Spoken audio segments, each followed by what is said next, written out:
Men's well-being, redefining what it means to be a man. Men's well-being is changing in big ways. For a long time, being a man was all about being tough, self-reliant, and quiet about emotions. But today, masculinity is being redefined through a new lens, one that values mental health, emotional resilience, and genuine self-care. Everywhere you look, there are stories about men struggling with loneliness, burnout, and mental health challenges. Suicide rates remain far too high, and many men still find it hard to open up or ask for help. But alongside this crisis, something positive is happening. A new kind of masculinity is emerging. Social media plays a big role here. It's a double-edged sword. On one side, you've got toxic voices like Andrew Tate pushing extreme hypermasculinity. On the other, you've got communities encouraging men to talk, connect, and be vulnerable. Research backs up this shift too. Around 95% of men now say mental health is a top priority, and the men's self-care industry has exploded past $90 billion. From barbershops to gyms, male spaces are transforming into places where men look after both body and mind. It's clear that modern masculinity is no longer just about surviving, it's about thriving. Let's get into it. Trend 1, media spotlight on men's well-being in crisis. Lately, major media outlets have been shining a light on what's being called a men's well-being crisis. Articles and think pieces are everywhere, highlighting how young men are struggling with loneliness, delayed adulthood milestones, and mental health issues. Esquire's 2025 feature said it bluntly: many men feel angry, lonely, and friendless, and they're falling behind their female peers at school and work. GQ and others have echoed this, pointing out that many young men feel disconnected, unsure of their place, and even culturally sidelined.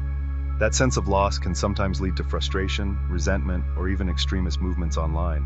But not all coverage is bleak. The media is also calling for solutions. In the UK, The Guardian reported new data showing that 133,000 British men die early every year, that's 15 every hour, sparking calls for a national men's health strategy. The overall tone in 2024 to 2025 has been balanced. Yes, the statistics are worrying, but the message is hopeful too. Men are speaking up, getting support, and society is starting to pay attention. Trend 2, men's networks, toxic influencers versus positive masculinity movements. Online, the battle over what it means to be a man is louder than ever. On one side, there are influencers in the so-called manosphere, from controversial figures like Andrew Tate to certain podcasters who tap into male frustration with a hyper-masculine, anti-feminist message. These voices tell men that strength means dominance and vulnerability is weakness. Their popularity shows something real, a generation of young men who feel lost or undervalued in modern culture. But the good news is that many are pushing back. Across Reddit, YouTube, and TikTok, positive masculinity advocates are gaining traction. They're encouraging men to open up about depression, trauma, and loneliness. Hashtags and online groups are normalizing vulnerability, while real-world communities are creating spaces for support. Take the Mankind Project, which runs programs in over 27 countries to help men become emotionally mature and purpose-driven. Or the Here Brotherhood, a fast-growing UK group that gives men a safe place to talk and build friendships. While the loudest voices online still attract attention, more and more men in 2024 to 2025 are rejecting the extremes, instead choosing to redefine strength as empathy, connection, and balance. Trend 3, research highlights, challenges and changing attitudes. The research tells a clear story. Men's well-being still faces serious challenges, but attitudes are evolving fast. Globally, men continue to have shorter lifespans than women and are far more likely to die by suicide. In the US, men take their own lives nearly 4 times more often than women. 1 in 10 men experiences depression or anxiety, yet only about half get help. Loneliness is another huge issue. The American Life Survey found that today's men have far fewer close friends than they did 30 years ago, and 15% of them say they have no close friends at all.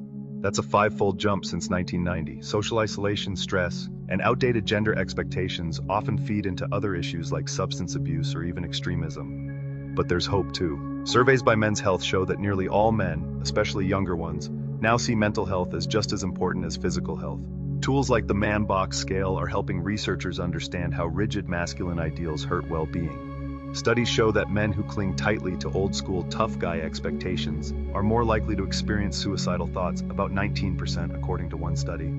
This data is finally shaping real-world change. From the World Health Organization to local charities, organizations are rolling out targeted programs to support men, reduce suicide rates, and encourage openness. The takeaway? Men are still facing major health challenges, but they're becoming more willing than ever to face them head-on. Trend 4, men's products and services. Self-care goes mainstream.